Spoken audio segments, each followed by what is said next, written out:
Bon, donc nous allons passer à la session suivante. Il s'agit de voir comment nous pouvons atteindre le niveau de zéro émission nette. Et donc, il va falloir élucider si les objectifs en termes de décès peuvent être indépendants ou s'ils doivent être associés avec les objectifs de réduction des émissions. Beaucoup d'entreprises et de gouvernements se fixent le but d'avoir les émissions nettes zéro, donc comment atteindre ce but. Prenons l'exemple concret d'une entreprise pétrolière qui compense ses émissions de carbone en plantant des arbres. Elle prétexte qu'elle a atteint la neutralité carbone, en plus avec un prix relativement bon marché de $10 par tonne de CO2, donc grâce à ces arbres plantés. Et c'est par exemple ce qui arrive avec le fonds de réduction des émissions en Australie, grâce auquel une entreprise peut compenser les émissions avec en investissant dans l'absorption du CO2.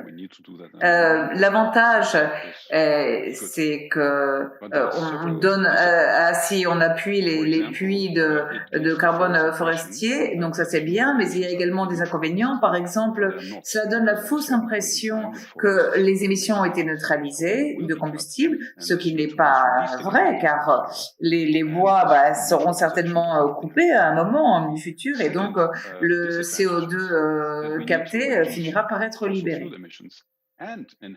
Par ailleurs, il faut que nous réduisions les émissions des carburants et également que nous les éliminions. Donc, c'est-à-dire qu'on ne peut pas choisir une ou une autre de ces options, il faut miser sur les deux.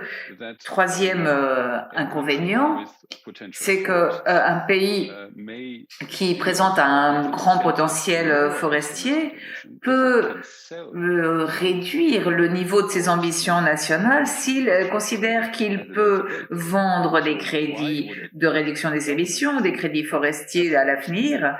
Donc, pourquoi un gouvernement va-t-il redoubler d'efforts dans ce type de choses s'il a la possibilité d'avoir des fonds d'une autre façon? Et cela est mauvais car il faut que tous les pays augmentent leur niveau d'ambition. Prenons un deuxième exemple, une compagnie pétrolière compense les émissions non pas en plantant des arbres, mais avec le captage du carbone direct de l'air qui est beaucoup plus cher. Disons que ça doit coûter $200 par tonne de CO2. C'est un exemple réel. La normative en Californie sur les combustibles à faible teneur en carbone permet de compenser les émissions de cette façon. D'un côté, c'est bien, car cela favorise le développement d'une technologie qui est chère, qui sera peut-être nécessaire à l'avenir, mais il y a également des inconvénients. D'un côté, comme je disais avant, cela donne la fausse impression que les émissions sont arrivées à la neutralité, ce qui n'est pas vrai, car dans ce cas-là aussi, eh bien, le CO2 qui a été capturé pourrait être à nouveau libéré. Et en plus, il faut réduire les émissions de combustible zéro, mais aussi éliminer du CO2 de l'atmosphère. Ce n'est pas une question de faire une chose ou l'autre, non. Et donc, ce concept de compensation ne fonctionne pas. Il y a une troisième option qui est meilleure. Dans ce cas-là, nous avons une compagnie pétrolière qui ne prétend pas être arrivée à la neutralité des émissions, mais qui soutient directement un projet, par exemple, de captage direct du carbone de l'air, c'est-à-dire qu'il n'y a pas de compensation des émissions, mais il y a une contribution volontaire faite par les entreprises. Il y a des entreprises comme Stripe ou Shopify qui font ce type d'action volontaire à l'absorption du CO2 de l'atmosphère sans prétendre qu'elles sont arrivées à une neutralité des émissions de carbone. Parmi les avantages, et on peut citer comme avant que cela aide une technologie chère dont on va peut-être avoir besoin à l'avenir, et cela mise à la fois pour la réduction des émissions et pour l'élimination du CO2 de l'atmosphère. Parmi les inconvénients, on peut dire que cela peut-être va détourner l'attention du besoin de réduire les combustibles Et nous savons déjà qu'il faut à la fois réduire les émissions et les éliminer. Et également, cela peut être plus difficile pour ces entreprises de communiquer de façon efficace cette approche.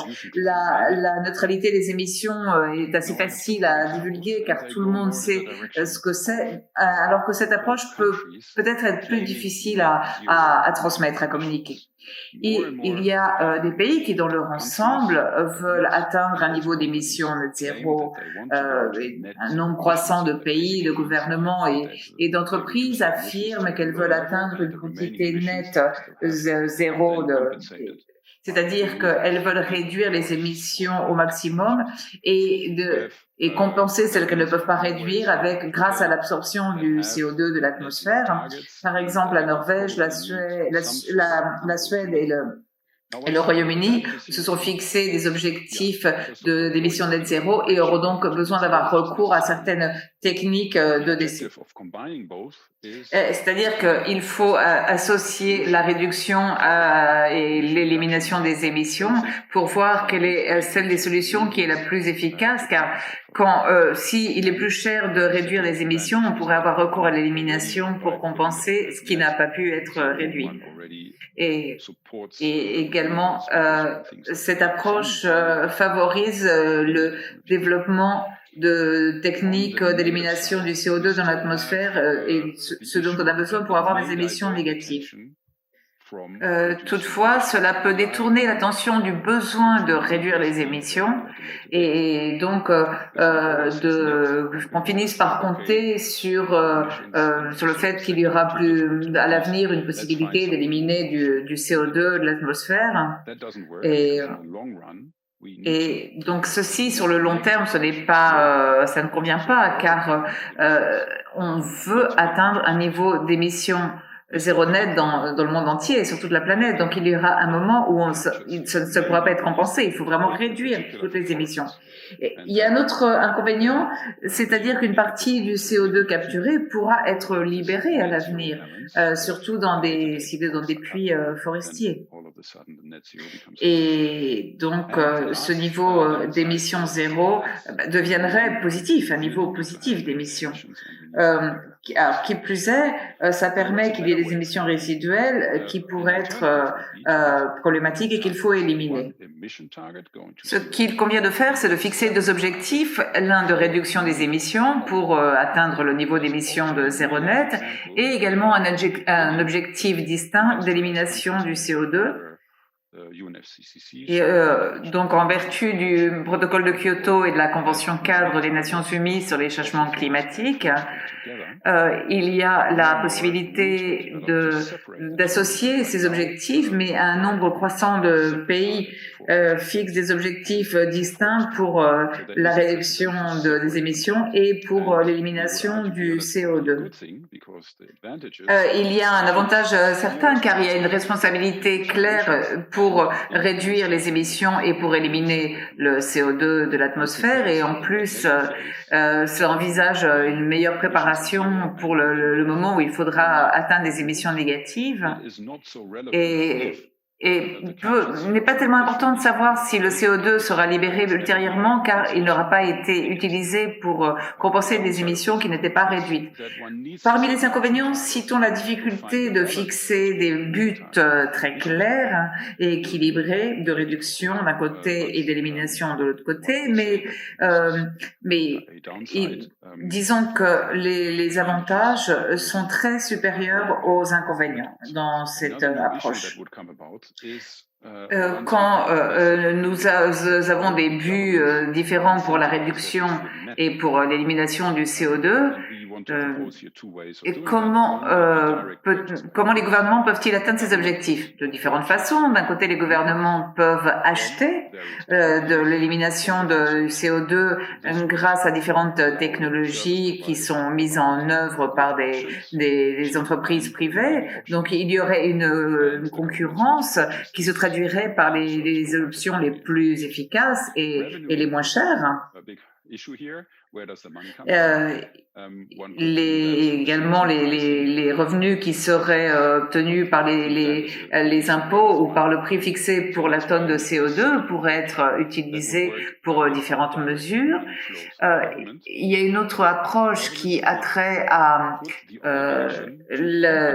fixer une obligation pour les entreprises d'éliminer du CO2 à partir d'une certaine taille qu'elles peuvent avoir ou d'un certain chiffre d'affaires ou d'un niveau d'utilisation d'énergie. Et donc, les entreprises seraient obligées à éliminer du CO2 et donc d'avoir recours à des prestataires de services à même d'éliminer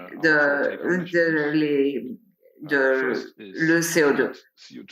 Donc la conclusion principale, c'est de dire que nous devons donc fixer des buts différents pour la réduction et pour l'élimination du CO2 et en stimulant différentes technologies qui ont chacune des caractéristiques différentes et donc qui devraient avoir recours à des méthodes de gestion différentes. On ne peut pas autoriser la compensation d'émissions qui n'ont pas été réduites.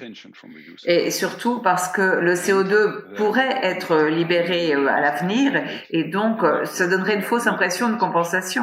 Non, il n'y aurait pas de compensation. Et en outre, il faut miser sur le fait de faire des contributions directes et appuyer financièrement directement les éliminations de CO2 sans prétexter qu'il y a une compensation d'émissions ou que l'on atteint la neutralité carbone, car l'élimination n'est pas une alternative à la réduction, c'est une mesure complémentaire.